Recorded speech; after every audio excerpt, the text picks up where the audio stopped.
Elle n'a rien à voir avec tes réussites, ni avec tes échecs, ni avec ce que les autres pensent de toi. L'estime de soi, c'est ton droit de naissance, c'est ton droit divin, c'est ta valeur intrinsèque, ta vraie essence. C'est pourquoi tu es là, ici, incarné, dans la matière. Et si tu confonds les deux, tu peux te retrouver à chercher ta valeur dans ce que tu fais, au lieu de la sentir dans ce que tu es. Et très souvent, tu as l'impression d'avoir perdu l'estime ou la confiance en toi.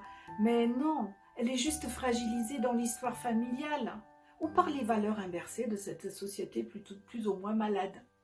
Et quand tu étais enfant, que tu as senti que l'amour était plutôt conditionné, archontique, tu as compris, même son mot, que pour être aimé, il fallait être sage. Et il fallait réussir, ne pas déranger surtout, être à la hauteur.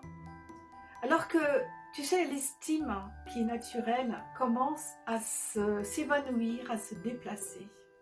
Et tu as peut-être appris à chercher ta valeur dans la reconnaissance, dans l'acceptation extérieure. Mais ce déplacement n'est pas ta nature. C'est une adaptation, c'est une perte de ta vraie valeur.